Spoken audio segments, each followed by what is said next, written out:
Previously on Fate Stay Night. Gay. Gay. Say what? What'd you say? His words alone radiate immense magical energy. He's doing it. Bulge. He's whipping out the gay bulge. And now back to that hell I'm walking into. Hello! NicoB! Back with some more Fate Stay Night.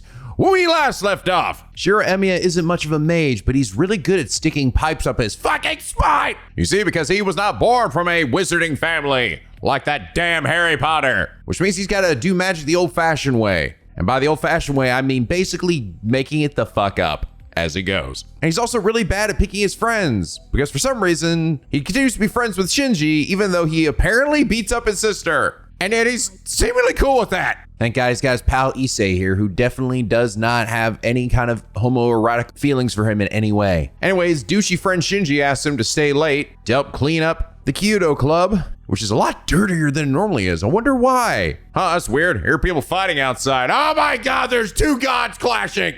But Shirou, being the dummy that he is, decides he's going to do something about these two gods clashing because he doesn't want them to die. That's a bad. And by bad, I mean bad for him because, oh yeah, this Lancer guy doesn't give a fuck about you. And you're dead. You're dead. There's your blood. You're dead. But thankfully for you, the other cute girl at school, Rin, just happened to be in the neighborhood and saved your life using magical energy that she intended to use to win the Holy Grail War. So Shirou wakes up, cleans up all of his giblets, heads home, and starts questioning his life choices. But, oh shit, that guy's still alive. Now he's back in your house, kicking your ass some more. But thankfully, it seems like the power that had imbued in him mayhaps made him a little stronger, so he can use that to make himself this awesome poster sword that helps to keep him alive as he faces off against Lancer. But just as the end seems nigh, in his desperation, his anger, his rage comes out, and that's when he summons this super hot night chick. Damn, Bobby, damn. And unlike Shirou, she is insanely strong. Even when Lancer uses his secret art, his gay bulge, to bend his lance and stab her, she's still okay. And she also now knows who he is. Good old Kukulan. Well, shit, that sucks. I'm out. So he pieces out, but Saber won't let him escape. And unfortunately, Shirou has no idea what's going on, so he's just trying to keep up with the plot.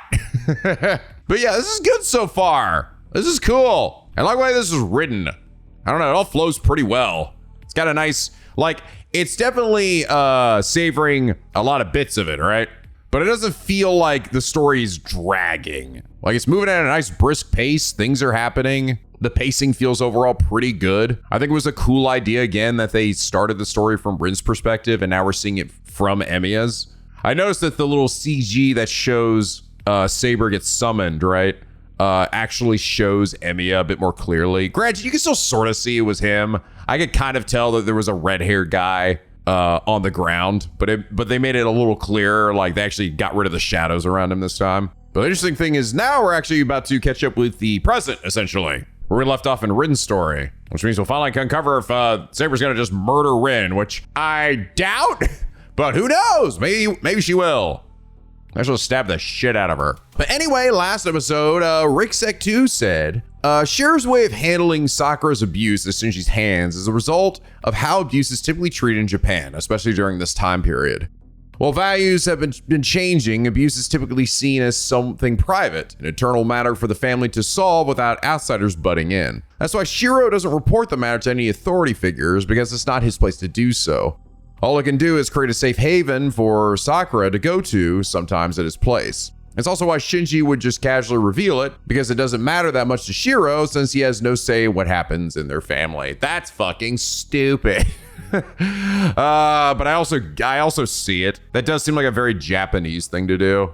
The idea that, family matters all must be settled privately. It's not the issue of anyone on the outside. We will handle it all ourselves. Which is just so silly. Don't be wrong, I understand the idea of privacy, right? Yes, personal matters to be dealt with, but when someone's getting abused, it's like, why wouldn't I want to help that person in some way? Why wouldn't I want to get the authorities involved? Honestly, in that situation, who the hell is going to report to authorities? The victim themselves? Someone else within the family? Which is stupid because the victim's fucking scared of retribution if they do report the person attacking them. Or at least that's pretty common. And maybe there's no one else in the family who can report it. So it's just like, Yeah.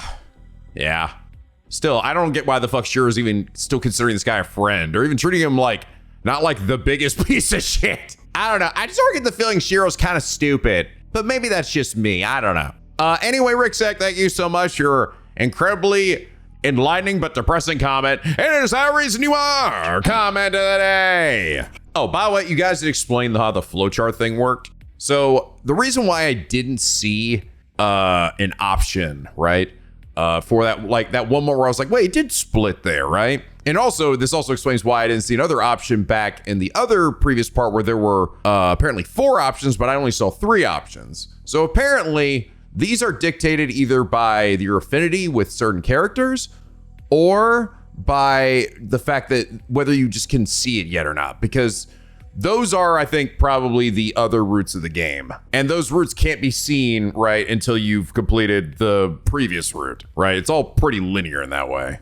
I see. Okay, that makes sense. Then I wonder if those 2 that I didn't see are literally the 2 other routes that are in this game. Or is it just like a potential option that I couldn't do because I didn't have enough affinity? And it's just, but it's like maybe an extra fluffy scene, but not actually like a route scene? Maybe? I don't know. I'm sure we'll figure it out as time goes on here. Oh, and you guys did also say that the Maid Association was in Faith Samurai Remnant. Dorothea was a part of it.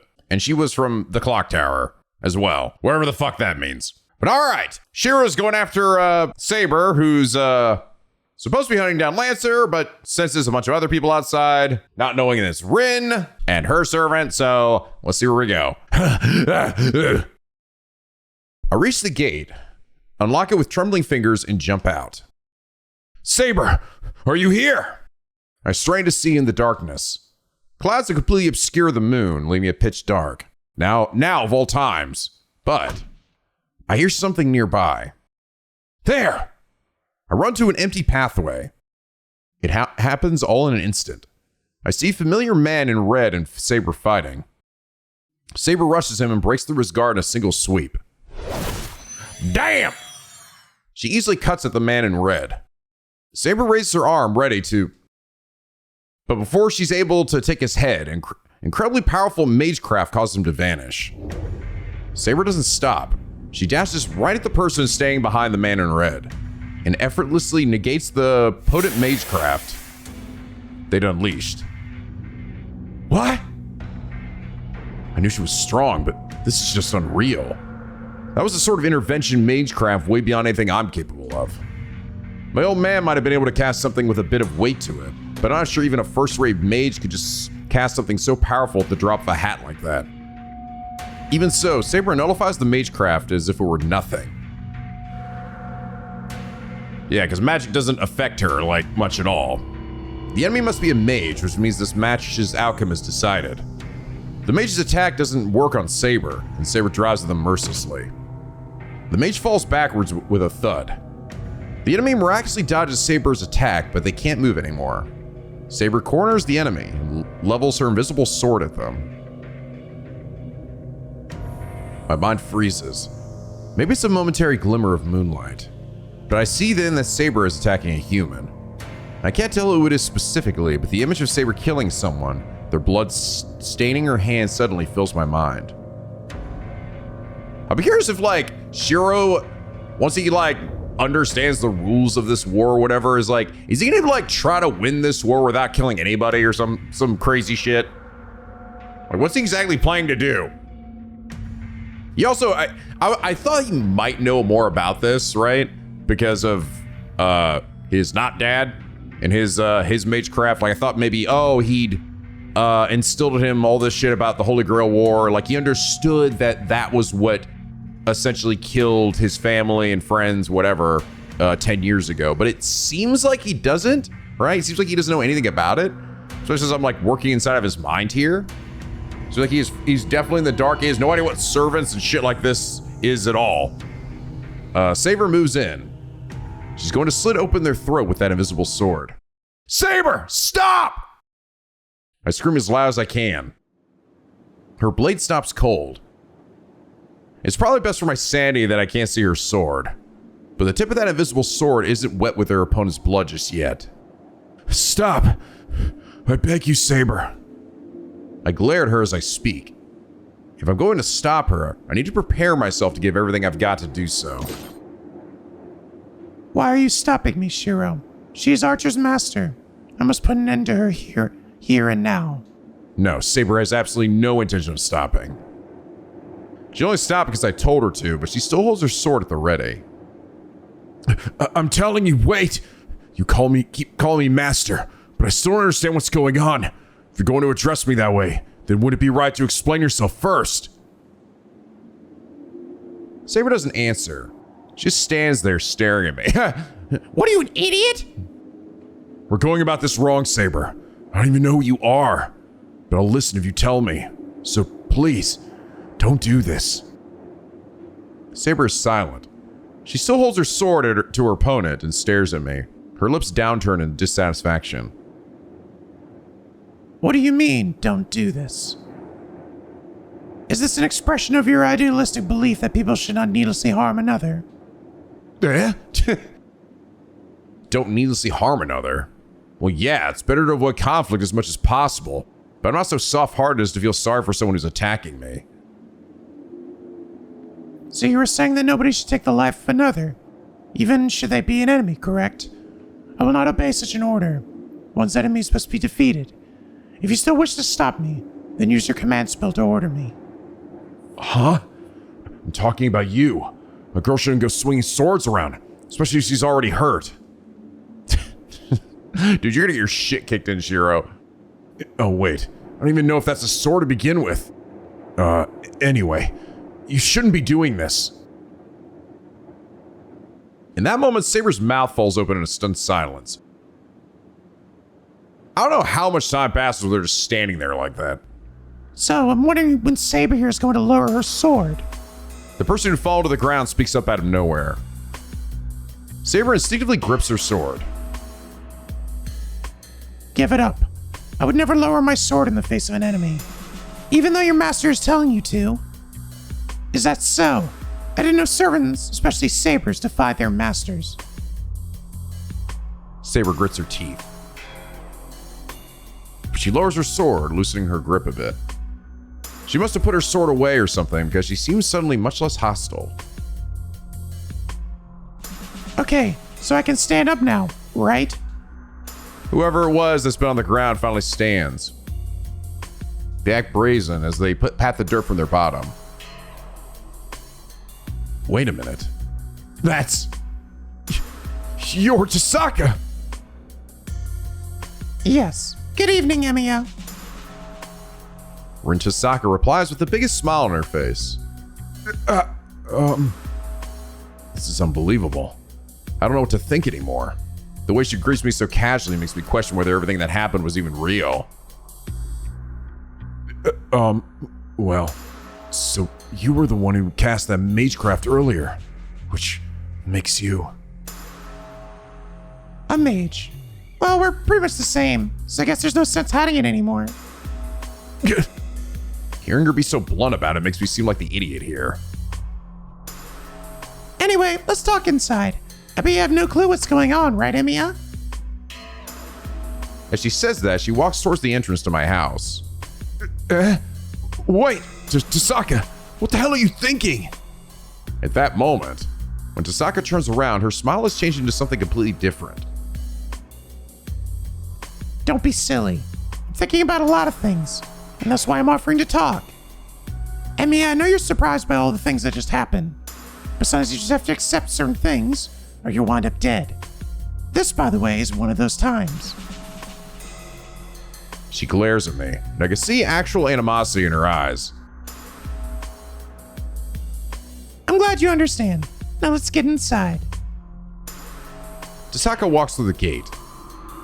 She seems really pissed. But I don't blame her.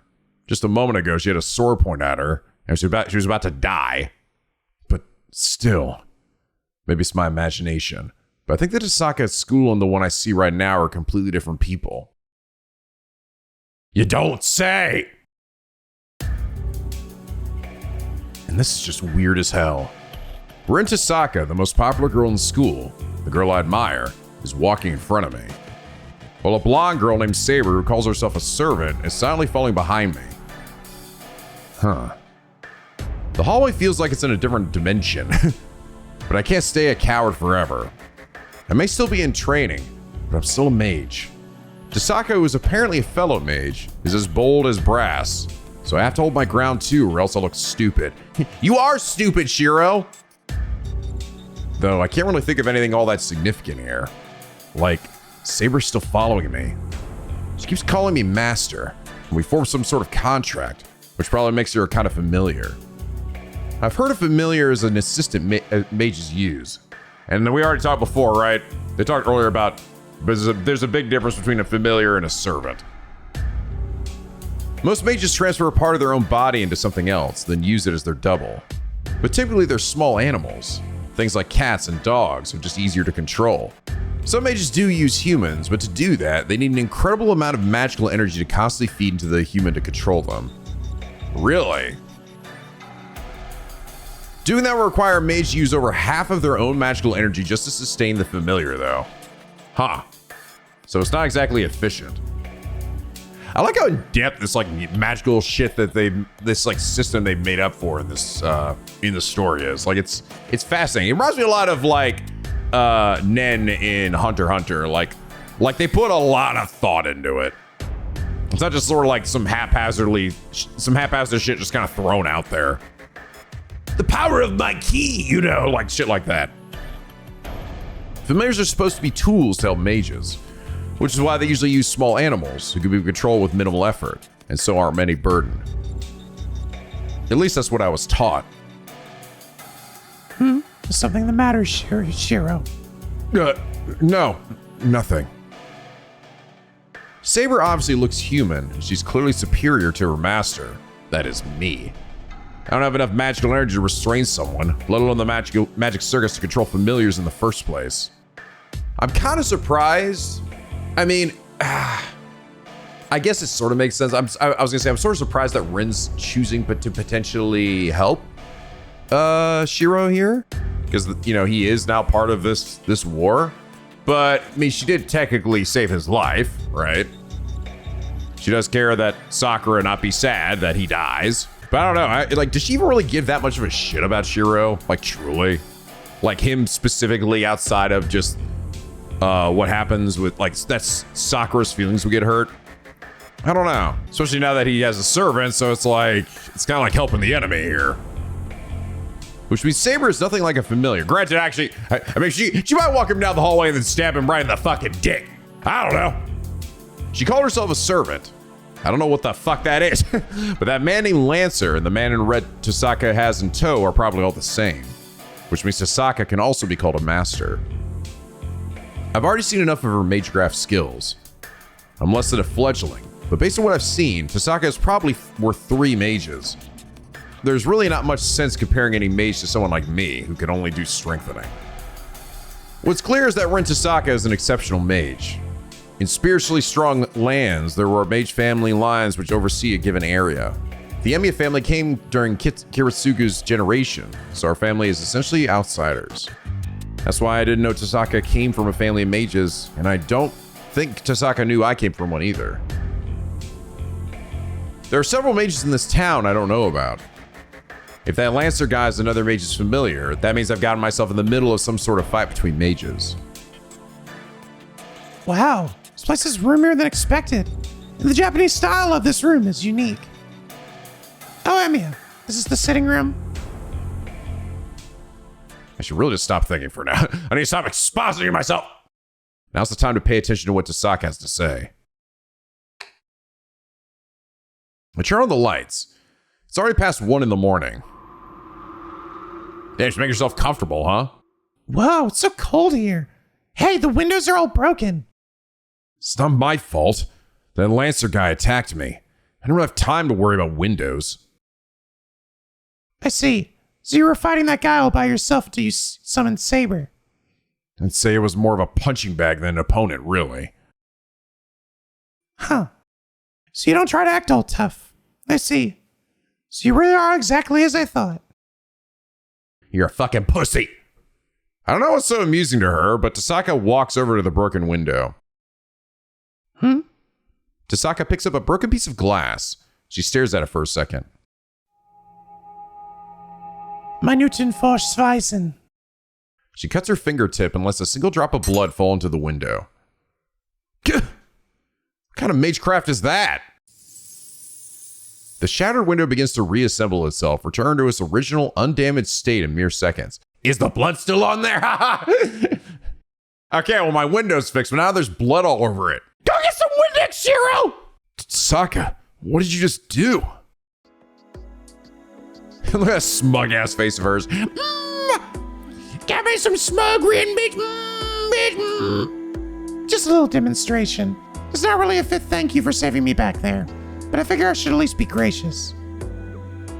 Well, I'm sure you would have fixed it without my help. Since doing it this way is just a waste of magical energy. I know you could have just replaced the windows, but I'd rather not talk in the cold. She says all of this like it's a normal thing. Her skills are just beyond my comprehension. That's amazing, Tasaka. I can't do anything like that, so I appreciate you fixing it. What? You can't do this? No, that can't be right. Handling glass is one of the most basic skills. Fixing broken glass is like an entrance exam for any school. Is it now? I only know what my old man taught me, so I don't really know what you consider the basics. Huh? Yeah, Tasaka, okay, so Rin has absolutely no idea just how much of a basic bitch Shirou is. Tasaka stops abruptly. Crap, sounds like I said something I shouldn't have. Wait a minute. Are you telling me you're not even a full-fledged mage with his own workshop to manage? Huh? I don't have a workshop. Well, actually, I have the shed I use for training, but I think calling that a workshop would just make Tasaka angrier. Oh, that's right. That's right. Technically, we had a workshop in Face Samurai Remnant as well. It was like basically my home base, but they did call it like a workshop, I believe. Wait, don't tell me. Do you not know how to handle the 5 great elements or make a magical path? I just nod. Whoa, that's terrifying. Beautiful as she is, she gets intense when she goes quiet. So you're what? A complete amateur? Not exactly, no. I can at least do some strength in magecraft. Strengthen? Kind of a useless skill if you ask me. So you don't know anything else? Tasaka stares at me. Honestly, probably not. Her stare is so intense, I can't help but be vague in my answer. I just don't get how the likes of him wound up summoning Saber. She sighs disappointed. I don't much care for that. It's not like I've been playing around here. Sure, I'm not a full-fledged mage. That's not the issue here. Fine. What's done is done. So there's no sense complaining now. More importantly, I owe you and need to pay you back. Tasaka takes a breath. I'm like, okay, she didn't immediately piece together. I almost thought she would maybe piece together what I was thinking, that because she stuck so much of her magical energy in him, that made him stronger and allowed him to summon someone like Saber. But she's not immediately jumping to that and is sort of like confused by it, so maybe it's not that simple after all. I assume it's gotta play into something, because otherwise, why even have a plot point where Shirou fucking dies and then gets juiced up with a bunch of magic energy, right? Like that's gotta play into something. So let's begin. Let me start by asking, do you really not know anything about the position you're in here? I like the camera moved. I knew it. It was pretty obvious, but I just wanted to check. It would be a waste of time if I explained all of this to someone who knew everything. Like a bit of extra mental flab. Huh? That was a really weird way to put that, but I feel like if I get smart with her, she'll smack me.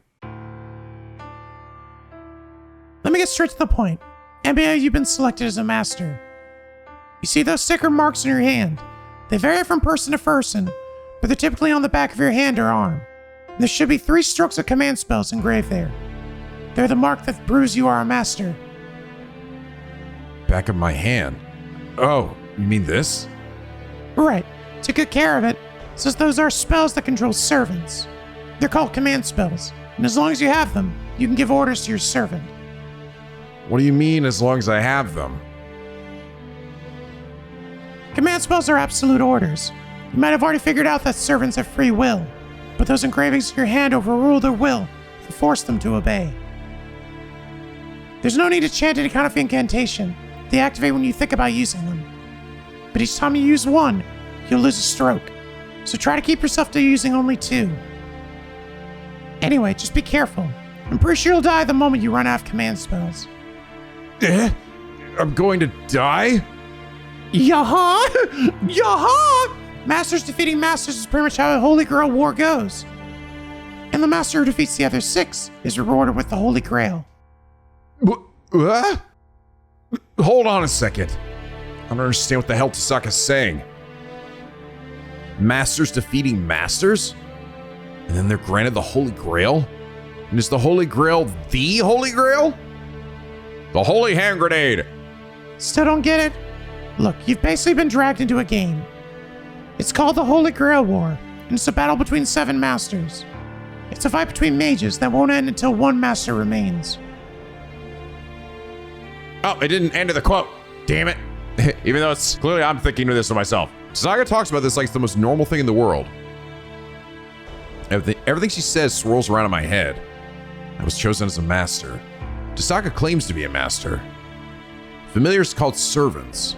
And the Holy Grail War. A battle to the death between 7 mages. Okay, wait. What the hell are you talking about? I understand your confusion, but I'm only telling you the truth here. And I'm sure you understand deep down that you're in no position to run away from all this, since you've nearly been killed by a servant not once, but twice. That. True. That Lancer guy did nearly kill me. Alright, you were almost killed. You were killed. I'm impressed you managed to come back from that. Tasaka's comment is the final nail on the coffin. She's absolutely right. That guy killed me. I died. There was no chance for me to talk him out of it, nor convince him otherwise, and I was only there to die. That's why. Me backing out of this incomprehensible death match doesn't mean the others will do the same.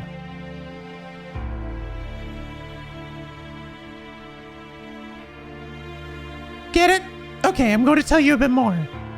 I don't know why there's a Holy Grail War in the first place, but what I do know is that every few decades, 7 masters are selected, and they are given servants. I'm also one of the chosen masters. That's why I formed a contract with a servant, and you formed one with Saber. Think of a servant as a familiar given to you by the Holy Grail to use to win the Holy Grail War. I almost wonder if there's like some other way to win this without having to kill, like, the other person. I mean, if I remember right, in Fate Samurai Remnant, we didn't technically have to kill, like, I think we still got around this shit. Like, I don't think I killed everybody. Or not everybody was fucking dead. All the other masters, I think. Maybe if the servant gets, like, removed and, like, leaves or something, but the master's still there, it's still okay. But I'm like, sort of wondering, because if it does require a master to die, right, then, again, Rin really shouldn't be telling Shirou this, because there's no escape for her. If she wants to win this, she's gonna have to kill him. I mean, before she saved him because, you know, he was just a dude. But now that he is, it's like, yeah. I don't know, I'm like trying to remember how in Fate Samurai Remnant it went. I'm pretty sure we didn't kill like fucking everybody that was participating. We'd have like killed some servants or like got them sent away. But I don't think every master died. I think it was just like, yeah, I'm pretty sure some of those masters were still there by the end. So if that's the case, then maybe she's just like, all right, I just gotta defeat Saber, and then you'll be basically disqualified. And then he doesn't have to die. And as masters, we need to work with our servants to get rid of the other masters.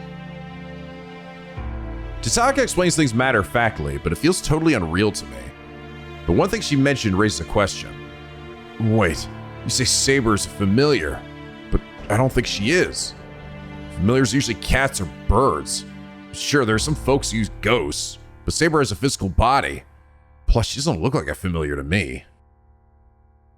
I glance over at Saber. She's just standing there. She's been quiet the whole time. Saber looks completely human to me. I don't know who she is, but she looks to be a girl about the same age as me. Kind of get big Agrias vibes from Final Fantasy Tactics with her. A familiar. Well, servants might be in that category, but they're on a different level. See, that girl over there is a ghost liner, considered to be one of the strongest of all familiars. A ghost liner? The fuck is that? A ghost liner? So I just fucking said Shirou! Does that mean she really is a ghost? The spirit of a human, someone who died a long time ago. The residual thoughts of a person of exceptional ability who remains in the world even after their death. But that doesn't make sense. Ghosts don't possess a physical body. Ghosts can only hurt other ghosts. So how could I, who possesses a body, be killed by a spirit? A ghost. Well, they are similar, but Saber will kill you if you keep thinking like that. Servants are incarnated heroes of the past, so they're kind of a spirit well beyond humans. Huh? Incarnate heroes of the past? That's right. Whether they're from history or the modern world, these spirits of dead, legendary heroes are summoned and materialize here. Well, the role of the master is just to summon them, and the Holy Grail is what helps with the materialization. There's no way a mere mage could give spirits form, so we need to rely on a powerful artifact. So I'm almost wondering, like, was there something in that room that had him get Saber, specifically? Was there like something in there that acted as the thing that ties to her identity that would bring her here in particular? Wait a minute. Are you saying that a hero from the past is... What? I look at Saber. What? What are you looking at? She's a hero of the past too? Well, sure. Nobody in the modern era would dress like her, but still. But that's impossible. I never heard of magecraft like that. Of course not. This isn't magecraft. Just think of this as a phenomenon brought by the Holy Grail. Otherwise, there's no way a soul could be recreated and actualized. A recreation of a soul? Are you just like, do you like repeating the things that I say, Shirou, in the form of a question? Yes, that's what I fucking said! God damn it! Don't make me pull Archer out to fucking just stab you with his many swords. I thought he was an archer. Shut up! Does that mean these servants are different than phantoms? Nope. Once something, whether that be humans, an animal, or even machinery, achieves something great, they are removed from the cycle of reincarnation and sublimated into something with a higher rank. Did you even learn about that? Wait. Let me read this again.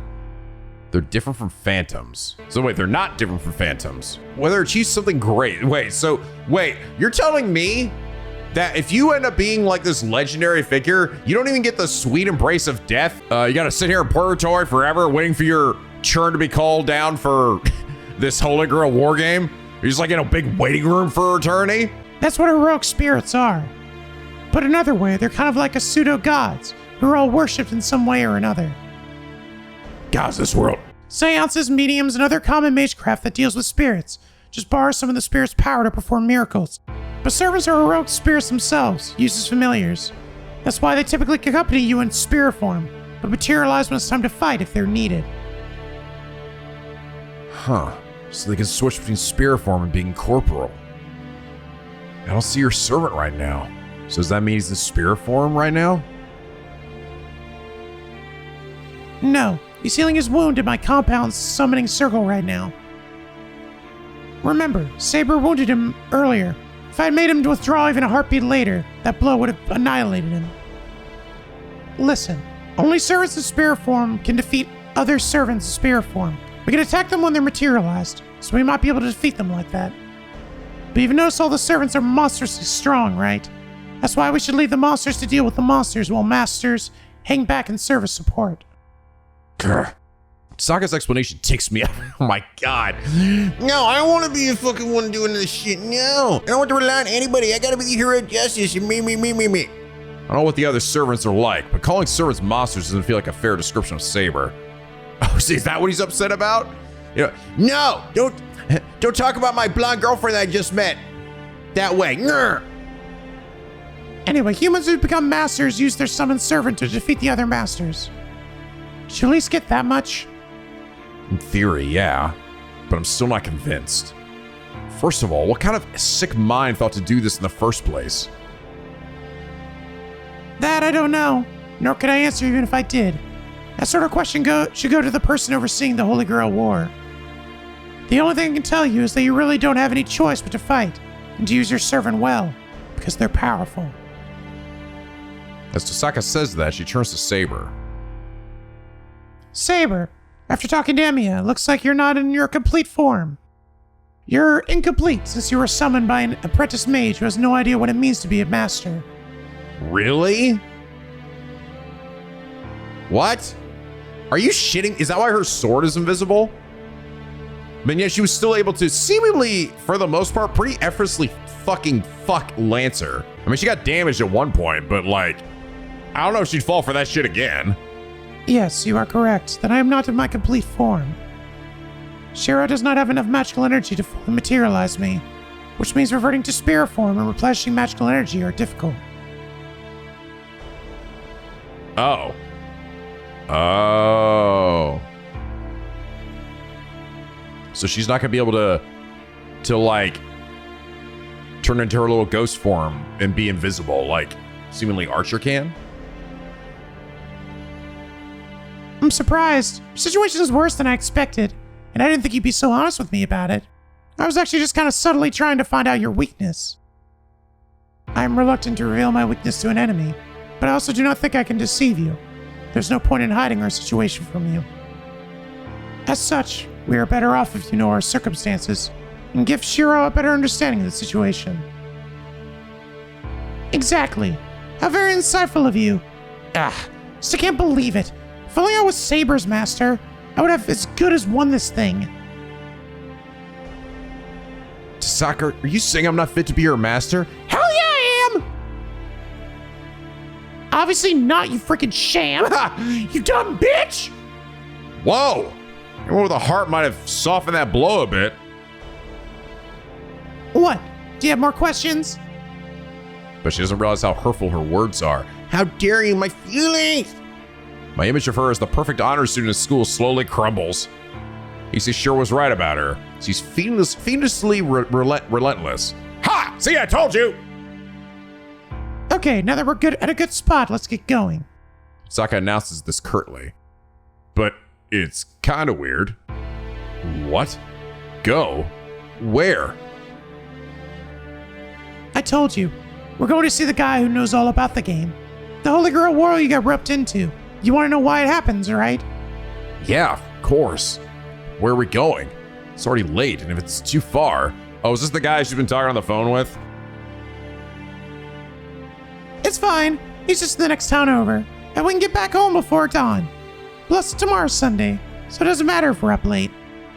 That's not the issue here.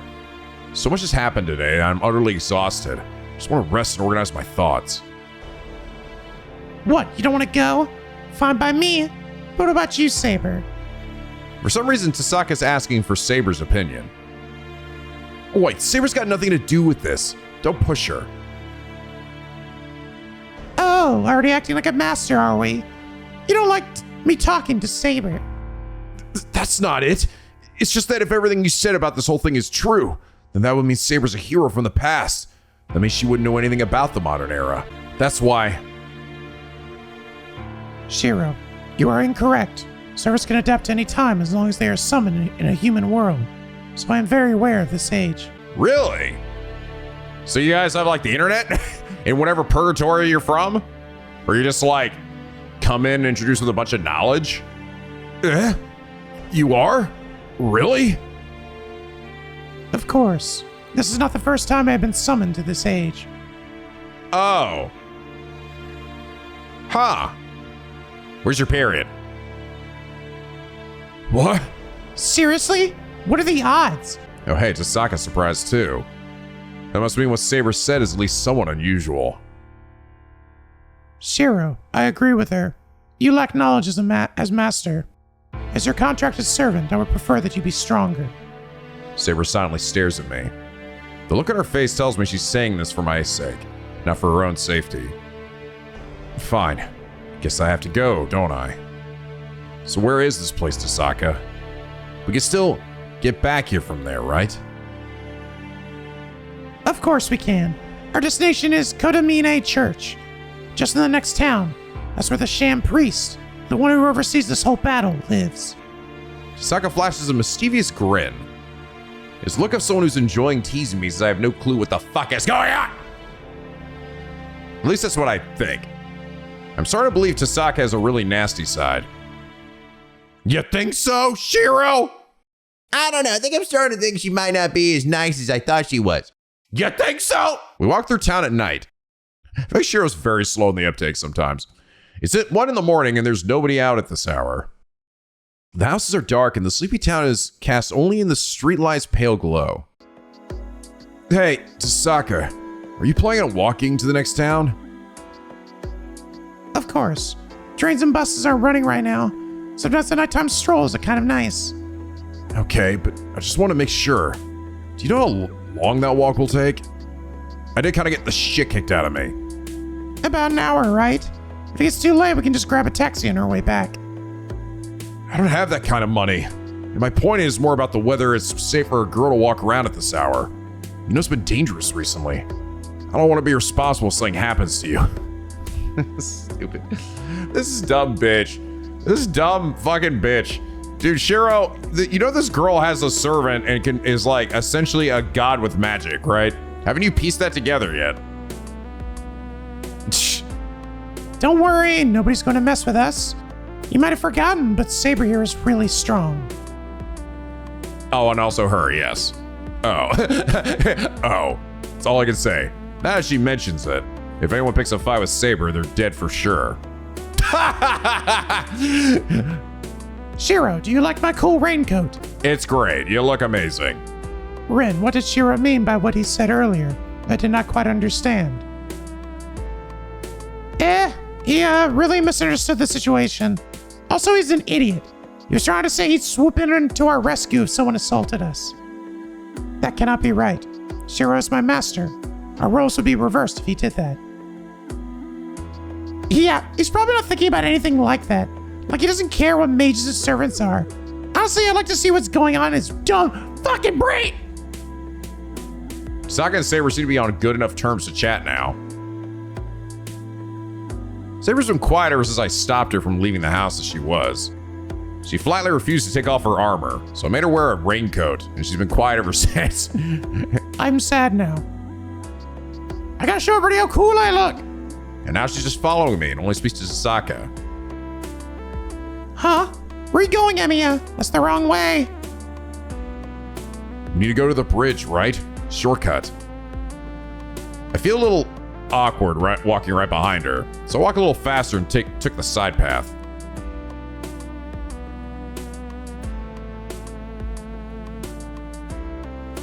We enter a park alongside the river. All we need to do is cross the bridge to reach Shinto. I didn't know there was a path here. I see. We just need to head to the park. Since the bridge is accessible from the park too. Maybe it's the park at night. Tasaka, as she stands there staring up at the bridge, looks prettier than when I see her at school.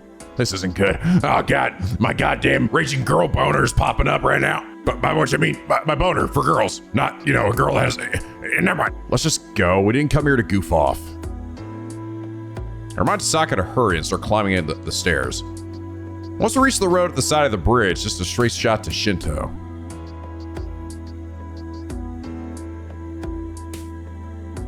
There's nobody on the bridge.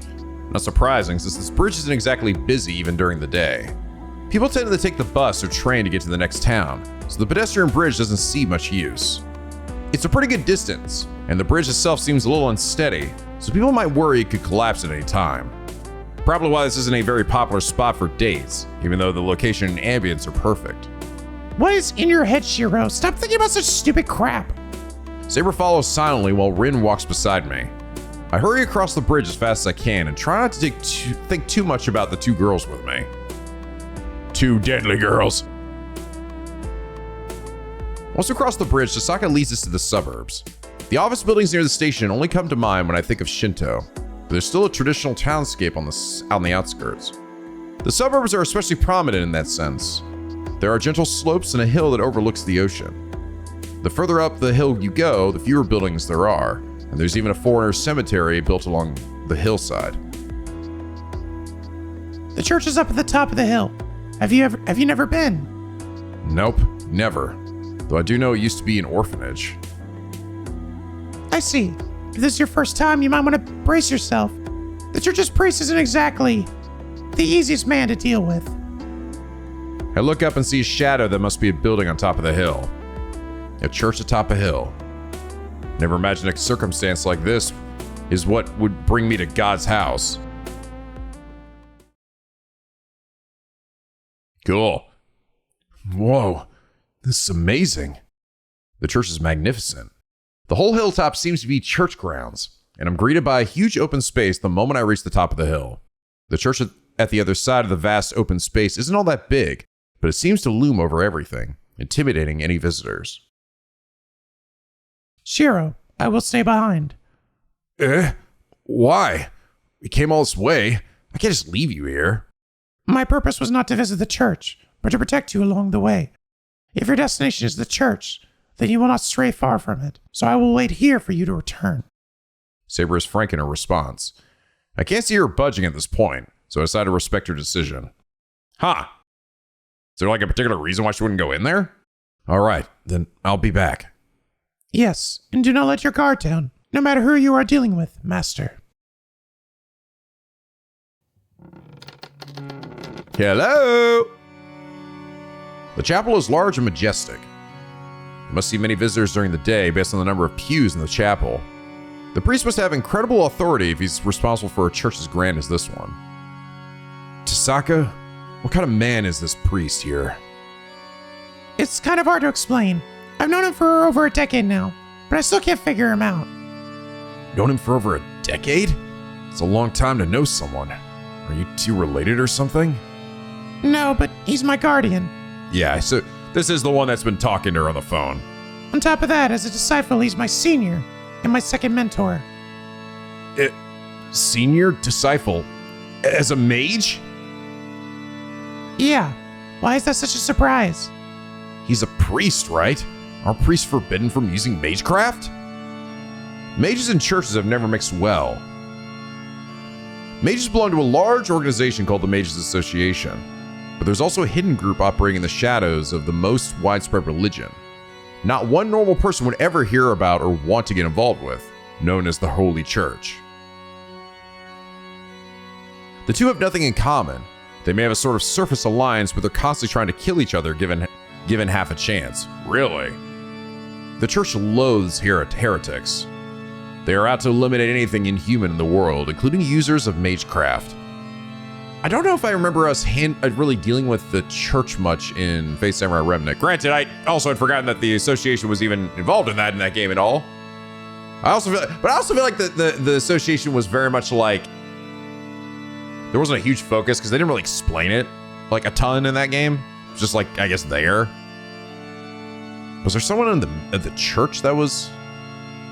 Actually, no, I'm wrong. No, wait, no, I'm wrong. There was that one dude who was like kind of like the penultimate final boss. That was a member of the church. I think. Or at least he looked like a churchman, a clergyman. In the church's eyes, only saints are permitted to perform miracles. All other human miracles are heresy. There are no exceptions, even for those within the church. The higher the position one is within the church, the more they are forbidden from the impurity of magecraft. It goes without saying that the more blessings someone receives from God, especially someone who is in charge of a church like this, the further the distance they should take from magecraft. Actually, I didn't know the priest here was on our side. Yep, he's the one supervising the Holy Grail War, so he's definitely an agent. Well, whether he's ever actually received any blessings from God is an open question. Huh. Interesting. Do the blessings from God also give me super demon powers? Super anime powers? Or is it just like a pat on the back? Good job, son. Chisaga's footsteps echo as she walks towards the altar. I'm not sure whether you're supposed to be walking around here without a priest, but it is pretty late. The priest wouldn't be in the chapel at this hour. I'd guess he'd be in his private room out back. Huh. So what's the priest's name? I think he said Kotamine or something earlier. His name is Shirou Emiya. He's my father's disciple, and unfortunately, I've known him for over 10 years. If I had any choice, I'd rather not have ever met him. Huh. Oh, wow, okay. I assure you, the feeling is mutual. I never wish for a pupil who refuses to respect her mentor. Tap, tap, I hear footsteps. A man slowly emerges from the far side of the altar. You must have noticed when we entered the chapel. Whoa, this guy's a lot younger looking than I was expecting. Or at least his arc looks young. I've been calling you, Rin, but you haven't answered. Now you bring me a strange guest. So he's the 7th Rin. Damn, he's tall as shit. He can barely fit in the window. Right, he's a mage apparently, but he's a complete amateur. It's frustrating as hell. And the rules say to report here when someone becomes a master, right? It's a stupid rule your group made up, but I figured I'd follow it this time. How commendable of you. Well then, I must thank this young man. The priest slowly looks me over. I unconsciously step back. I'm not afraid. And I don't sense any hostility from this priest. But the way he carries himself, he just gives off this indescribable aura of intimidation. He's just got that aura. My name is Shirou Emiya, and I have been entrusted to run this church. What is your name, 7th Master? You're Shirou Emiya, but I don't remember signing up to be a master. I brace myself, glaring at the priest so as not to buckle under the intimidating presence. Let me hear this guy's voice. Deep as shit.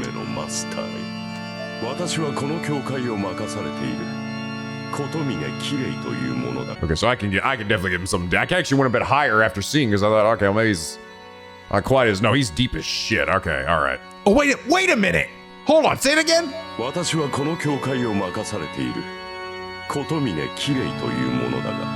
That bitch sounds like Aizen. Is it Aizen? Is that Aizen's voice actor? It fucking sounds like him. Wait a minute, wasn't Aizen's voice actor also in Fate Samurai Remnant though? That'd be pretty funny if it was, because then it'd be Ashita talking with Aizen. Shirou Emiya. Huh? The intimidating aura grows chilly. The priest smiles as if pleased. That smile of his. I can't explain it, but it makes me... I must thank you, Emiya.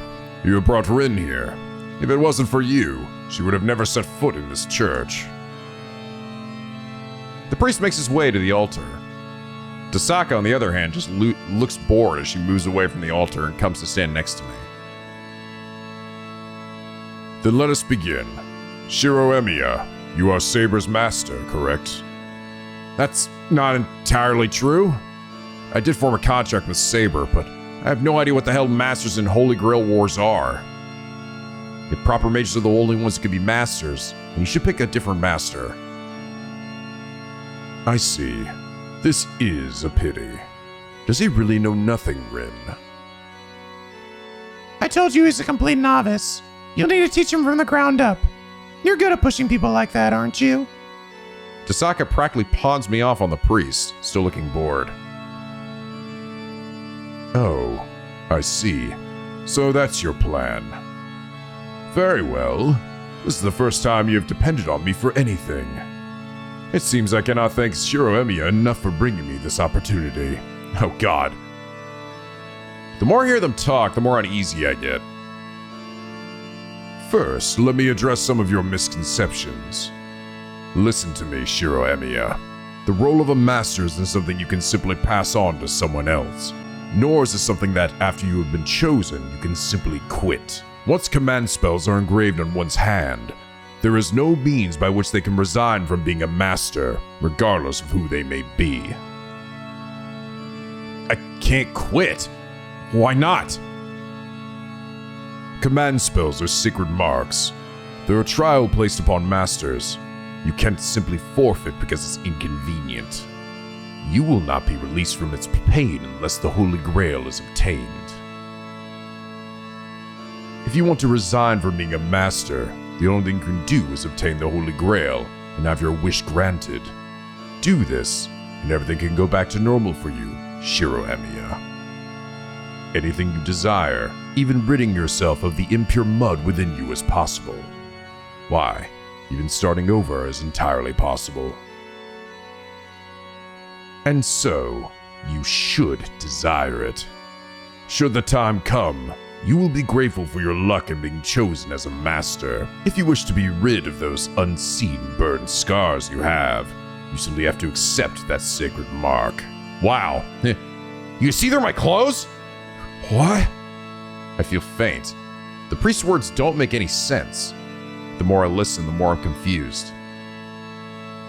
Yet his words permeate in my mind, staining me like blood. Kirei, don't be so obtuse. I just asked you to explain the rules to him. I never asked you to open up old wounds. Her voice interrupts the priest's words. Tasaka? My confused mind snaps back. Ah, I believed nothing else would sink in for someone like him, so I thought I would at least break down his morality while he was still confused. Well, I suppose kindness isn't always entirely for the benefit of the recipient. I must admit, I did enjoy that quite a lot. What? Just helping him do you any good? Of course, helping people means saving yourself in the end. I suppose there's not much sense in me lecturing you about that, though. Let me return to the matter at hand, Shirou Emiya. You find yourself involved in what is known as the Holy Grail War. It is a battle waged using 7 servants, commanded by 7 masters. I hope Rin would have at least told you that. Yeah, she did. She told me about the whole ridiculous thing where 7 masters participate in a battle to the death. Correct, but we are not indulging in such cruelty for entertainment. It is a ritual to determine who is worthy of obtaining the Holy Grail. For such a powerful item as that, rigorous trials must be conducted to determine who should possess it. The hell with trials? I bet this priest doesn't think of the Holy Grail War as a trial at all. Wait, you keep saying Holy Grail. What even is that? You don't mean the actual Holy Grail, right? The Holy Grail. A goblet said to have received the blood of a saint. It is considered to be one of the greatest sacred relics of all time, and is said to perform a variety of miracles. One of the most widely held beliefs is that whoever holds the Holy Grail can possess the entire world. But that seems kind of unlikely, since the Holy Grail itself probably doesn't even exist. Stories of a Holy Grail that can grant any wish appear in numerous myths and legends around the world. But that's about it. A mythical power that none claim has ever actually existed or been replicated. That is the Holy Grail. So what is it, Kirei Kotomine? Is the Holy Grail you speak of really the Holy Grail? Of course it is. The Holy Grail that appears in this town is real. If you want proof, the appearance of the servants themselves is a miracle, isn't it? Summoning heroic spirits from the past and utilizing them, it is a miracle close enough to the resurrection of the dead that it can be considered magic. A Holy Grail of such power must in turn grant its owner limitless power. When considering the truth of how powerful it is, its authenticity hardly matters. So what he's saying is that as long as the object possesses power that surpasses the real thing, it doesn't matter whether it's real or fake. Fine. Let's just assume it's really a Holy Grail. Then why would something like the Holy Grail War need to happen? If the Holy Grail exists, we shouldn't be killing each other over it. Something so amazing should be shared. A reasonable opinion. However, not an option we have the luxury of. Only one can obtain the Holy Grail. We cannot ourselves choose who. That is for the Grail to decide. The selection of the 7 masters and the summoning of 7 servants are all determined by the Holy Grail itself. I mentioned that this was a ritual. The Holy Grail selects those who are worthy of possessing it, and then each against the other to select the sole bearer. That is what a Holy Grail War is, a sort of necromantic ritual, where those chosen by the Holy Grail fight to the death to obtain it. He's so matter-of-fact about it all. I have no response, so I just stare at my left hand. There's an inscription on my hand, a mark these two call a command spell. As long as I have this mark, I'm told I can't quit being a master. That still doesn't make sense. Just because only one person can be selected, there's no reason for all the other masters to die. Huh? Wait a minute. You don't actually have to kill them, Emiya. The ritual doesn't require you to kill the masters. Okay, there we go. There's the clarification. Huh? But you said it's a battle to the death. Even Kodomine said that. You do kill each other. Kirei, shush. Okay, so the Holy Grail here is in spirit form. It's not tangible as an object. It needs to be summoned in a special ritual, kind of like a seance. Summoning it can be done just by us mages, but as long as it's in spirit form, we can't touch it. Do you understand what that means? I do. Only spirit forms can touch other spirit forms. Oh, so that's why you need servants. Exactly. To put it in simple terms, the goal in the Holy Grail War is for you to eliminate all the servants other than your own. There's no rule that you have to kill masters. Okay, that was what, yeah. Okay, yeah. So that was what it was. I'm like, I'm pretty sure I remember, like, quite a few, if not most, masters being alive by the end. Why didn't they tell me that earlier? Honestly, Tasaka and that priest both are pretty wicked. No, kill you. Kill them all. Kodomine doesn't seem to give a shit. He's like, nah, man, do it. You see what happens. Fucking murder everybody. But that's a relief. It means Tasaka won't have to die even if I do join the Holy Grail War. Ah, I suppose that is one way to look about it. Then let me ask you, Shirou Emiya. Do you think you can beat your own servant? Huh? Defeat Saber? Of course not. Besides, Magecraft is useless against her. She's insanely strong with her sword. Then one more question for you, though it may be a trifling one. Do you think yourself superior to your servant? What? Why the hell is he asking this? I can't beat Saber, so there's no way I'm better than her. My answer to both those questions is that I'm weaker than my servant. Oh. Now you get it. Servants have enough trouble defeating other servants. So what could you do? It's simple, really. A servant cannot exist without their master. No matter how powerful the servant, they will disappear once the master is killed. Which means... Oh, yeah. So he's saying... Yeah, this is actually I think what I said a few episodes ago, right? The idea in this fight is it's way simpler to kill the master than it is to defeat the servant. Because they are the weak link. Essentially, they're like the kryptonite. It's why I even said, yeah, like, is it even a good idea to let your master know who you are? You guys just say that, like, in most instances, right, the master will probably know who their servant is because it's a summoning situation where they are knowingly using an item of a specific individual from the past or whatever, right? Like they are intending to get a certain one. But both Shirou and Rin both kind of did it unorthodox, right? That led to one, an archer, where he doesn't remember who he is, and then Saber, who probably just doesn't trust Shirou because he's a weak little bitch. So it's much easier to win this war if you just kill the masters in the end. Now I get it. Nobody would make things harder for themselves.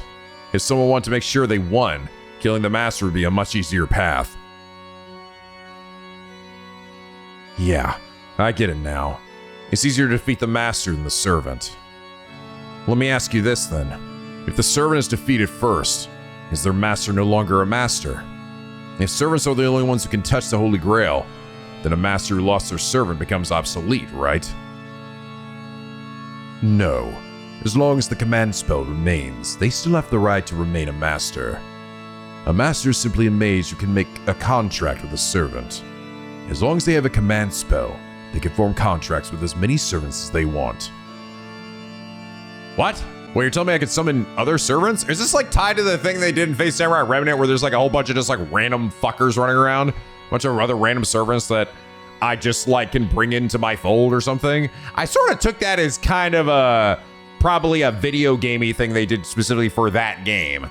But I wasn't really thinking that would apply to this. So I don't think this game, they probably want to, you know, like 7 people, 7 masters, 7 servants, which leads to 14 characters on their own, all being like main characters. Already pretty big for like a visual novel story. I wouldn't really think they'd need to throw in any more fucking dudes. I don't know, maybe saying that instead you can summon another servant to take their place or something? A servant who loses their master does not disappear immediately. They can remain in this world until they run out of magical energy. Oh, okay. Servants who lose their masters and masters who lose their servant can forge a new contract together and return to battle. Oh. A servant who loses their master. So so if the master dies, they do not immediately disappear. I see. Okay. So wow, that's interesting. I think that may have happened in Fate Samurai Remnant as well. I think there might have been a point where one of the servants, like one of the masters died and then a servant went and forged a new one with somebody else. It might have been that green-haired guy. Am I remembering that correctly? But that's interesting. That's very interesting. Yeah, so you can still keep playing and participating as long as you just form a new contract with somebody else. Which is why masters seek to kill other masters. Allowing others to live may pose a greater risk later on. Oh yeah. I get you.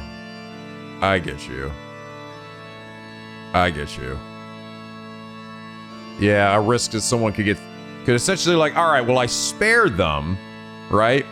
And then later they end up either 1, stealing my servant if I get smoked or something, or 2, getting somebody else's servant and just coming back and trying to kill me again. Then what if you use up your command spells? That means you can't form another contract with another servant, and the servant who gets free will pair up with another master? I will say, I feel like Shirou's asking some good questions at least. Wait, that's... You are correct. If you use up all your command spells, you will be freed from your duties as master. Although, it's hard to believe any mage would waste their command spells, since each can perform extremely powerful magecraft. So yeah, Shirou might be like, well, okay, then I'm just gonna blast these away and then I can just move on. But Rin sort of like, and she said this before, right? If she loses her command spells, your servant has no reason to listen to you, so they can just kill you. And the thing is, I think the idea behind this too is that servants have their own motivations, right? Like they all technically also want to win this war too, to potentially get a wish of theirs granted as well. So, yeah. It's like, well, okay, then you just kill you and then find a different master. And were there to be such a master, they would be a fool as well as a coward. The priest laughs, as if he can see right through me. This is starting to get to me. The priest's tone is provoking. Do you understand now? Then here endeth the lesson. Now, let us return to where we began, Shirou Emiya. You mentioned that you had no intention of becoming a master. Do you still feel that way? If you want to forfeit your position as a master, that is fine too. As you have just pointed out, you can use up your command spells to terminate your contract with Saber. Should you do so, I will guarantee your safety until the Holy Grail War ends. Really now? What? Hold on a minute. Why the hell would you need to guarantee my safety? I can protect myself. Bitch, are you being for real? I honestly do not have the time to look after you, but those are the rules. I have been assigned to oversee this repeating Holy Grail War. Thus, I must ensure the sacrifices made during the Holy Grail War be kept to a minimum. Protecting the safety of mages who are no longer masters is one of my most important responsibilities as the Overseer. Huh. Really? But if we're still a master, we're still right picking, huh? For getting killed. Did you say repeating Holy Grail War? Hold on a minute. It repeats. Does that mean a battle like this happened before? Wait. What do you mean just something like this happened before? Did you not hear what she said earlier to you? Shirou, are you not listening? She literally said this happens every few decades. Are you paying attention? What the hell do you mean? You're saying this isn't the first Holy Grail War? Of course not. Do you think an overseer would have been dispatched for this the first time? Yeah, really. You're a dumb bitch, Shirou. I just got done saying you were asking some pretty good questions, and you asked this shit. I'm gonna slap the crap out of you. This church is a special agency responsible for collecting relics. Our organization's original goal is to investigate and recover the true cross. But here our duty is to assess the Holy Grail. True cross? The fuck is that? Our job is to investigate the 726 Holy Grail that was detected in the Far East and recover it. If it is indeed real, and if it is not real, we will repudiate it. 726 Holy Grail. Whoa. 726? Are there really that many Holy Grails? Who knows? At the very least, it means that there are that many objects thought to be Holy Grails. And one of those is the Holy Grail observed in this town, which triggered a Holy Grail War. According to extant records, the first battle occurred about 200 years ago. Since then, masters have fought over it every 50 years or so. This will be the 5th Holy Grail War. The last one happened about 10 years ago, so this is the shortest cycle yet. 10 years ago, Shirou. You know, like that other thing that happened to you. What? Are you all insane? You guys have done this thing 4 times already? I quite agree. As you pointed out, this has been repeated many times. That's right. In the past, the repeated Holy Grail Wars have been exceedingly fierce. Masters were driven by their own desires as they killed each other indiscriminately, forgetting their disciplines as mages. You may already know this, but the biggest sin to commit as a mage is practicing magecraft within normal society. Mages must never reveal their identities to others. But the masters of the past broke that law. The Mages Association finally dispatched an overseer to crack down on masters like them. But that system was only put in place by the time of the 3rd Holy Grail War. And that first overseer was my father. Does that make sense now, my boy? Boy! Huh. So his dad was the first one, huh? So okay. So he's out here making sure nobody is making this shit mega obvious. Yeah, I get that an overseer is needed. But based on what you just said, this Holy Grail War is fundamentally a bad thing, right? Oh, in what way is it fundamentally bad? The previous masters willingly broke the laws of mages, right? Then let's say the Holy Grail is real. What if whoever survives and wins is selfish and uses the Holy Grail for their own selfish purposes? Wouldn't it be pretty bad if the Holy Grail went to someone who has no problem killing people? The association's job is to supervise mages. Shouldn't you be the one punishing those types of folks? I'm hoping to finally confuse him with this question. But as I figure, Konamine just laughs condescendingly. Of course not. All mages are motivated by their self-interest. I'm only responsible for managing the rules of the Holy Grail War. I do not care what happens afterwards. The association does not intervene, no matter what sort of person obtains the Holy Grail. But that's absurd! What happens if the Holy Grail is obtained by a master who's absolutely the worst?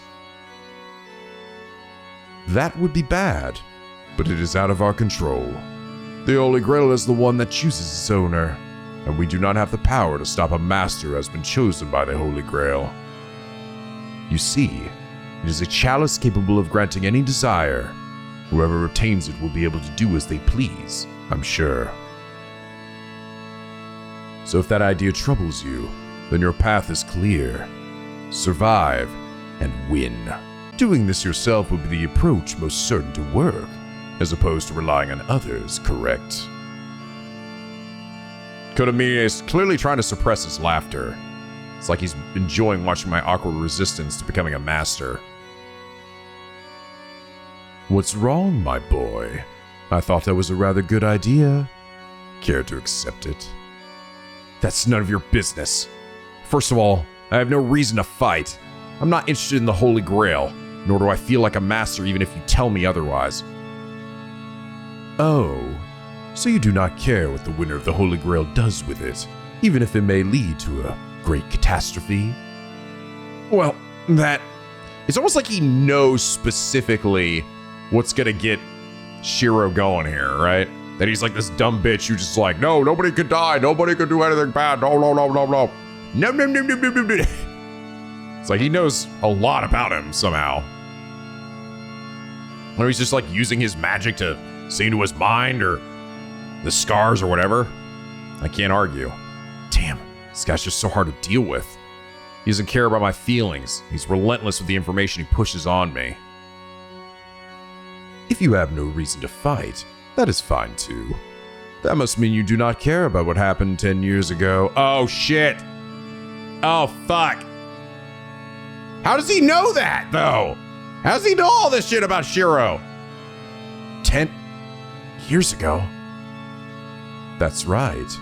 Towards the end of the previous Holy Grail War, an unworthy master touched the Holy Grail. I do not know what that master desired. All we know is the disaster that followed. I'll never forget that fucking day. For a second, the image of that hell flashes before my eyes.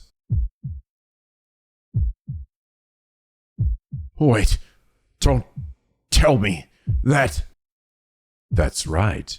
It is the catastrophe everyone in this town knows very well. 500 people were killed or wounded. 134 buildings burned to the ground. That fire, which is still unexplained to this day, was a consequence of the Holy Grail War. I feel sick. My vision blurs. I lose my focus and I can't concentrate. My legs are about to buckle. Before that can happen, I plant my feet. I grit my teeth to maintain my composure. Raw, seething anger is the only thing holding my nausea at bay. Emiya, what's wrong? You're white as a sheet. I know that wasn't a pleasant topic to bring up, but come on, why don't you rest a bit? I must have really looked pale. I know it's rare for someone like Tasaka to be concerned about the likes of me. Don't worry, I feel better after seeing you look at me so weird. Hey, what's that supposed to mean? Nothing. Exactly what I said, so don't worry about it. I guess that's okay. Hey, that's even worse, you blockhead! The school's honor student, Ren Tasaka, smacks me upside the head. Smack! And just like that, my nausea and anger disappear. Thanks. You really did me a favor. So don't beat me up too much, Tasaka. There's still a few things I have to ask. Oh, we're getting ready to see his rage come out, I feel like. Something in her expression suggests she thinks she hasn't hit me enough, but she lets me continue anyway. Oh, you still have questions? By all means, out with it. I'm sure he knows exactly what I want to ask, but he urges me on anyway. Fine by me. I'm not letting him get the better of me. Let me ask you this. You said that this is the 5th Holy Grail War, so has anyone ever obtained the Holy Grail? Of course, not every war ends with everyone dead. Then, don't jump to conclusions. Obtaining it is the easy part. After all, this church actually manages and is in possession of the Holy Grail. If you're wondering whether someone has touched it, I'll have you know I touch it every day. What? The Holy Grail is here? In the church? Well, it's just a vessel.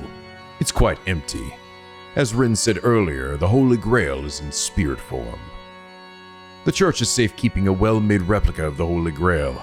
We use it as the catalyst to draw the real Holy Grail out and create the wish-granting device it becomes. I suppose it is similar to a master and a servant relationship.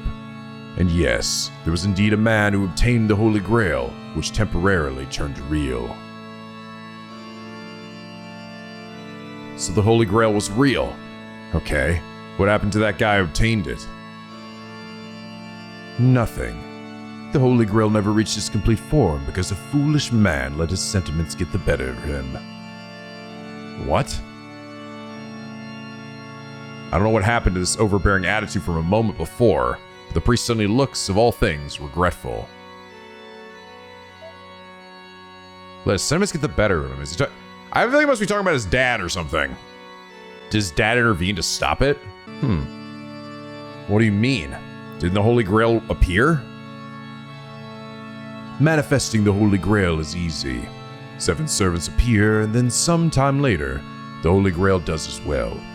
As Rin pointed out, there's no real need to kill other masters. But that's not enough to complete a Holy Grail. The Grail selects a worthy owner. For that reason, a man who had avoided the battle was unable to obtain the Holy Grail. Just means it's useless to obtain the Holy Grail without settling things with the other masters. The master who first got their hands on the Holy Grail during the last war was just a wuss. They didn't want to fight other masters and just ran away from the Holy Grail. Oh, okay. Is that who, Shirou's, not dad is? Kirisugu? Is that him? But then if that happened, then what caused the explosion? If his wish from the Holy Grail wasn't what caused the destruction, what caused it? I thought it was that they made a wish and that wish just blew everything up. Chisaka almost spits the words and goes back to averting her eyes from Konamine. You're kidding. Does that mean Konamine was the one of the masters from the previous war? And even though he obtained the Holy Grail, he dropped out because he refused to fight? Konamine? You didn't fight? What? Oh. What? He's talking about himself. I did. Halfway. But I made a bad decision. Consequently, I only obtained an empty Holy Grail. I suppose that must have been my limit anyway. The rest of the masters were all monstrously strong. Terrifying even. I immediately lost my servant, and I was taken under my father's protection. Oh. In retrospect, the son of the overseer shouldn't have become a master in the first place. It led to my father's death. After that, I assumed his role as overseer and have been protecting the Holy Grail at this church. Huh. Konamine turns his back to me as he speaks. There's reverence in his voice, and I see the devotion in his eyes before he turns. We have nothing further to discuss. Those qualified to obtain the Holy Grail are masters who have servants. The moment there is only one of the 7 of you left standing, the Holy Grail shall manifest before you. So tell me, will you join this Holy Grail War? The priest looks straight down at me, demanding my final decision. I'm at a loss for words. Earlier I had no reason to fight. Now I have a reason and the will to fight. But can I truly say as much? Are you still unsure? Listen, you do not become a master just by saying it's what you want. Rin has been training as a mage for many years, but that never meant she was guaranteed to be a master. The only thing you can decide beforehand is whether to prepare yourself to be a master or not. Only mages can be selected to be masters. If you are a mage, you should have already been prepared. However, if you are so lacking resolve, there is nothing to be done. But that makes both you and your mentor failures. A mage like you would only be a nuisance in battle, so you might as well get rid of your command spells right here, right now. He doesn't need to ask anything else.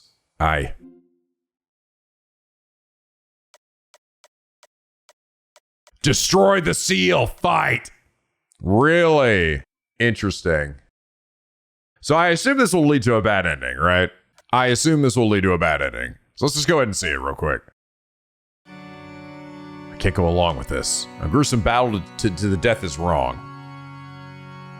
What's wrong? Will you fight or not? You must decide and declare your intention here and now, Shirou Emiya. Yeah, and he doesn't need to ask anymore. I'm not going to fight. I forfeit my rights as master. I look right into the priest's eyes as I answer. I see. That is a shame. But there is nothing I can do if that is the will of the master. As of now, Shirou Emiya has forfeited his rights as a master, and he has withdrawn from the Holy Grail War. Any objections, Rin? Huh? Why would the priest ask Tasaka and not me? I don't mind. If that's Emiya's decision, there's nothing else I can say to change it. I suppose seeing your regret is enough for me. Damn, you two have a weird relationship. Then we shall proceed, Shirou Emiya. Your left arm, please. Fine. What are you going to do? It will be over quickly. I am simply removing the command spells on your left hand. There are two factors that make a master. One is the contract formed with a servant. The other is the command spell on your hand. By losing both, you will be freed from the Holy Grail War. The priest takes my left arm and cuts it off. This will hurt. Try to relax. His fingers plunge into my arm. 5 fingers dig mercilessly inside my arm.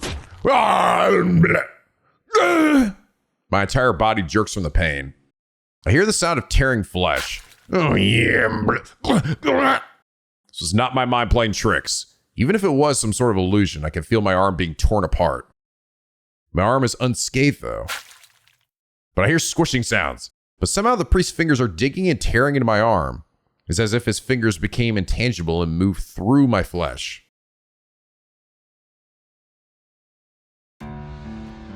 It is complete. The operation is successful. Huh? I look at my left arm. There's not a single wound, yet I feel a bruising pain throbbing all along the whole arm. In exchange for that unpleasant feeling, the inscription on my hand changed shape. Oh, it's still there, it's just less filled in. It changed shape, or there are fewer strokes. Yep, there are a total of 3 strokes in a command spell. Kirei took 2 of those strokes from you. Think of him as a spiritual doctor performing a kind of spiritual surgery, removing a lesion without hurting your physical body. A spiritual doctor? If I remember correctly, there's specialized mages who can treat someone by repairing the spiritual body. And I hear they perform magecraft that uses a type of curse by removing tumors without cutting the patient up, like magic. And that's a surprise. Spiritual treatments are illegal and used only in uncivilized parts of the world. A man in the church shouldn't be practicing something like that. That was uncalled for. I was unfit to be a priest the moment I acquired the ability to perform magecraft. As such, my preferred type of magecraft hardly matters, given that having the choice at all is what made me unfit to be a priest. It matters not whether I perform expert or basic magecraft. This is the one and only thing I'm good at. I trained in many types of magecraft, but this was the only one that stuck. Kinda like Shirou, right? My magecraft specializes in opening wounds, which may be interpreted as both good and bad. I do have to admit that I am inferior to my pupil over there in all other disciplines of magecraft, thanks to that. Good or bad? Of course it's good. There aren't many spiritual doctors as skilled as you in the association. There's only a handful who can skillfully mend spirits and handle sacraments as well as you in the church. Who knows? This may be a superior method of treatment, but the fact of the matter is that it still relies on physical contact with the body. It is far from the miracle of touching the soul itself, which is proof of one's existence independent of the flesh. Either way, the extraction of the command spells is complete. The rest is up to you, Shirou Emiya. You must use your final command spell and sever your contract with your servant. What? Sever my contract with my servant? That's right. You need to request to dissolve your contract with Saber, who's waiting outside. Saber will likely refuse, which is why Kirei left you a command spell to force her to agree. There you have it. You will use your command spell and sever your contract with the servant, ultimately declaring to the other masters that you are harmless. And with that, you will be free. No sensible master would bother attacking a powerless master at that point. By relinquishing this power you never expected to gain, you will reclaim your wonderful, peaceful life. Unilaterally dissolving my contract with Saber. I'm basically betraying her. And if it was by chance, I summoned her and she protected me. Did I make a mistake? I can't agree to let myself be a part of something where masters try to kill each other. I don't agree. But what if I can't turn a blind eye to it either? What are you doing? You need no incantation to activate the command spell. You simply have to focus your thoughts on the command spell and order your servant. You either tell Saber directly or you can simply cut your contract right here. It is your choice. No. My mind is made up. I can't turn back now. And the priest probably wouldn't let me. I'll go and talk to Saber. I won't be a master anymore after this, right? Directly to Saber? Emiya, that's... Yes, I guarantee it. Go and say goodbye to your servant. Afterward, I will welcome you into the church for protection. I'm about to get my ass beat, right? I'm about to fucking demon die today. I'm not sure how serious he is, but the priest says he'll welcome me. I have no intention of being under his care, though. All I'm going to do is to forfeit my claim as a master. I absolutely refuse to receive any help from him after that. I refuse. I don't want your protection. After I talk to Saber and use my last command spell, I'm going home. That'll be it. I'll never see you again.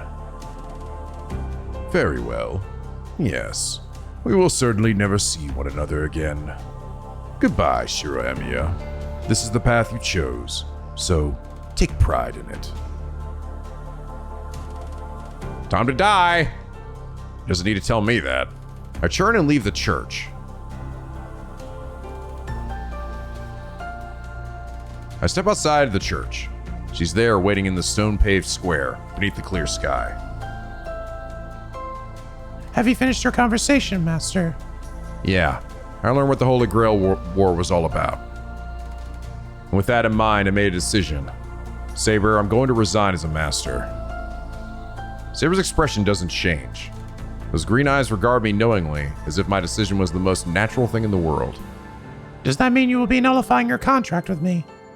Yeah. I'm not fit to be a master, and you'd be better off forming a contract with a more capable master, rather than sticking around with a fledgling like me. Yes, if I seek to improve my chances, I should form a contract with another mage.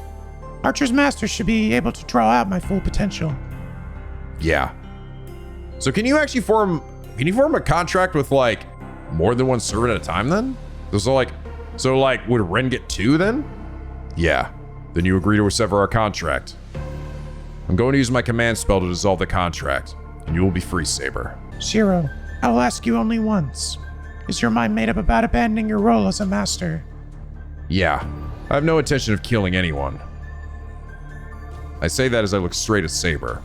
At that moment, Saber's raincoat sways. Oh. I stare dumbfounded directly into death itself.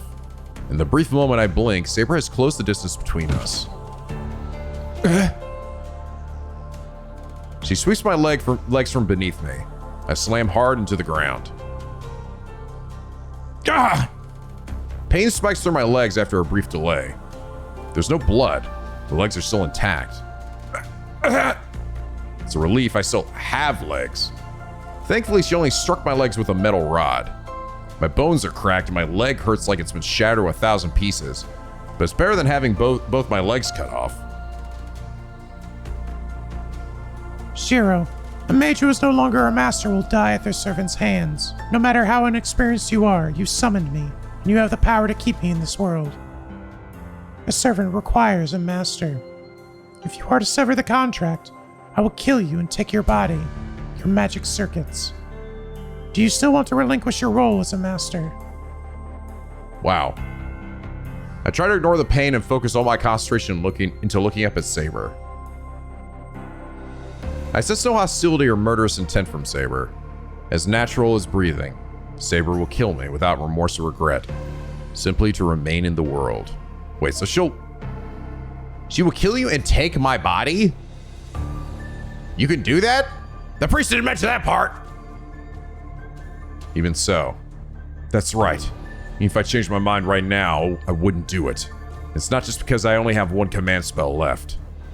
I want nothing to do with this war. I disavow my position as a master. Having a master like me will only end in your defeat. I was defeated. But I refused to fight once, so I'll certainly do the same a second time. Every time I find myself in that position, I'll regret fighting. Me being a master would put not only me, but also Saber in jeopardy. Then you have no objection to me killing you here. As I cannot take in your spirit, yours will be a painful death. Are you willing to accept that? As I cannot take in your spirit? Oh. She can't just take... Oh. Okay, she's saying, like, I can't just, like, take your spirit, I guess, out of your body or something? She's just like, I'm just gonna have to stab the shit out of you. You could just, like, cut my head off or something. The hell? Not willing to fight, but I'm even less willing to just be killed. I'm going to resist. I'm going to try to flee no matter how futile that may be. I psych myself up and glare back at Saber, refusing to let her overwhelm me. And then... Saber? Very well. Use your command spell. It is your decision. I have no right to intervene. Eh? Do not worry. I simply failed to build sufficient trust with my master this time. If you sever our contract using your command spell, I will be free. This body will only last roughly 2 hours, but it's simply a matter of finding a new master in that time. Saber lays this all out matter-of-factly. Inspired by resolve, I concentrate my thoughts on the command spell in my left hand to break my contract with Saber. Now you will be free. Our alliance was brief, but your magical energy was pleasant to me. I shall never see you again, but I pray you survive this battle. The silver armor moves away. I realize that I have the urge to call out to her, but I smother it before I embarrass myself. I have no right to call out to her. She didn't blame me for arbitrarily severing our contract. I was concerned for my safety until the very end. She didn't fucking murder the shit out of you. And since I pushed her hand away and stepped down from the Holy Grail War, I'm in no position to call to her.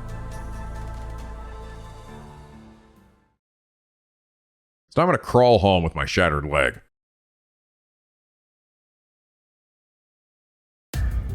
Moonlit night is silent.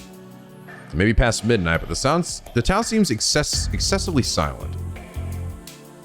It's eerie, honestly. Eerie. It does seem to describe the mood. When did the town turn out like this? It's obvious. It's the Holy Grail War. The 6 mages in this town engaging in secret battles are the ones sucking the life from the town. My chest hurts. My chest where Lancer stabbed me hours ago aches. I should get home. Nothing good will come of me going back to the church now. I try to fight down the pain in my chest as I walk home. What about my legs? Didn't you say my bones shattered? I'll think about what I should do once I get home. Once I get home, I can take a bath and clear my head. Yes, that'll help me calm down. And then I die. And yet, I'll think about what I should do once I get home. That thought in itself was a mistake. Uh-oh. Eh? Like a bad dream, I see there is no path ahead. So you're all alone now, brother? I raise my head towards the sound of a girl speaking in a hushed voice. The blue moon hangs overhead. Uh-oh. Standing at the top of the hill, it's the little Russian girl. Leads back to my house. Oh my God. I see a girl and a strange figure. Oh, yeah. And then, I'm not sure. There was no time to see them. No moment to exchange words, or even a chance for me to run away. A strange figure, a dark giant, swings his weapon. The blow creates such overpressure that it takes...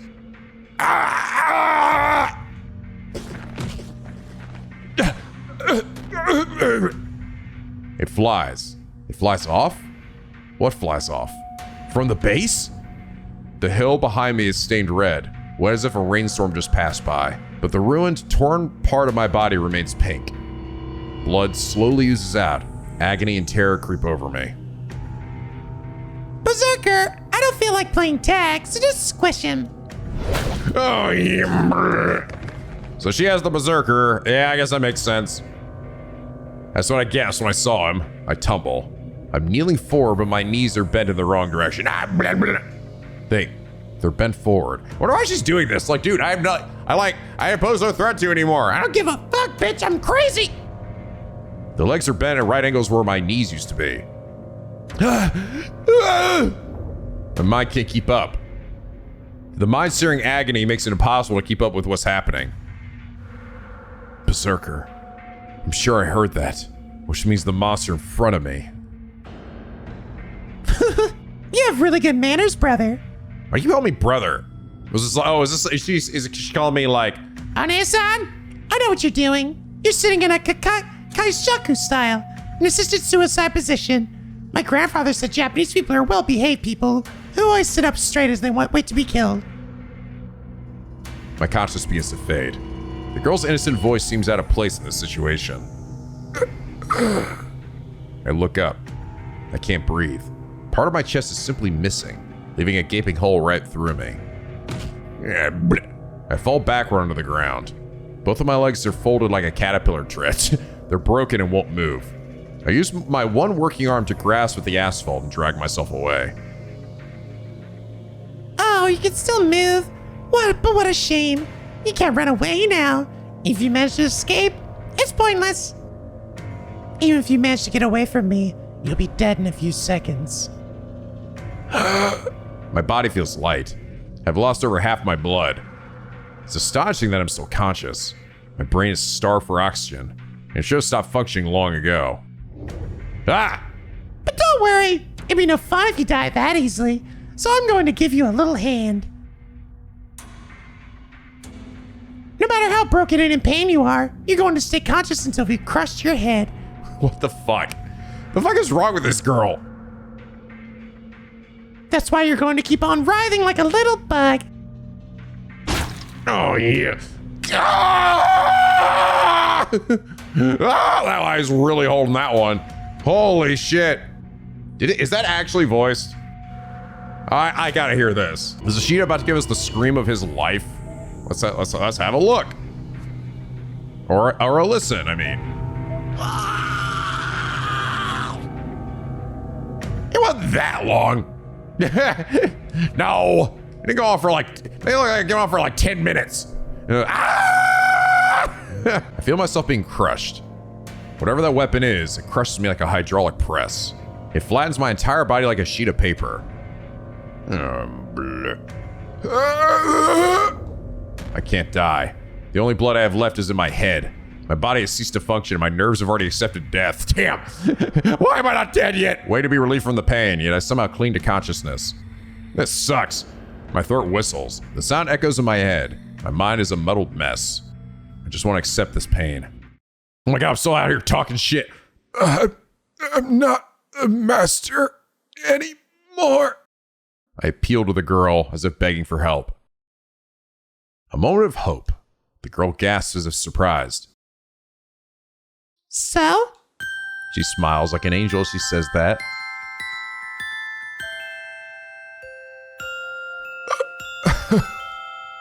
All rationality abandons me.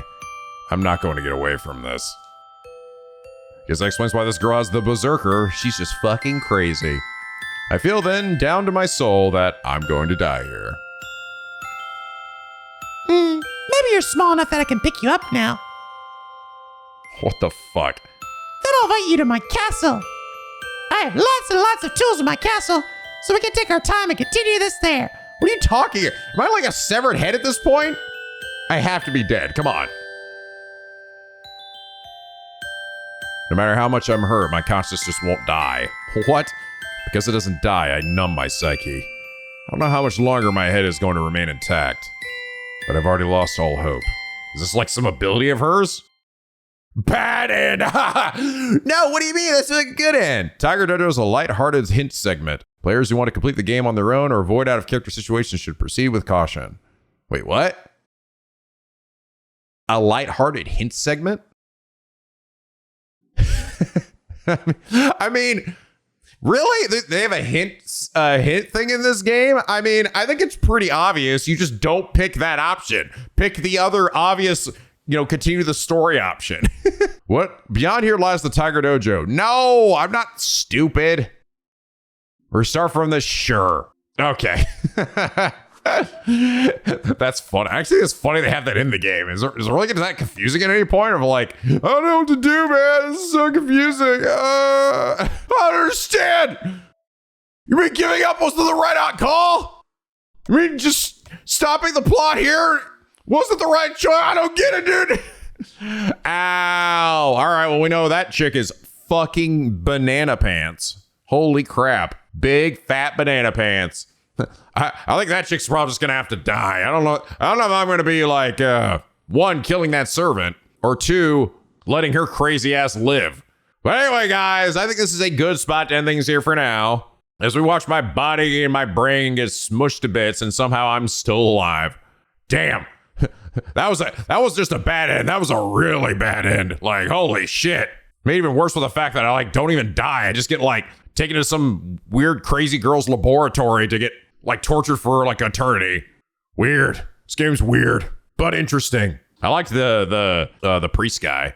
He's very weird and foreboding and kind of freaky. He's got a very interesting relationship with Rin. I'll be curious about, but anyway, guys, I hope you all enjoyed this episode. If you did, please leave a like and a favorite and subscribe if you already become a picky penguin aboard the SLP, where the day's always sunny and the vids are always funny. And as always, guys, till next time, stay classy.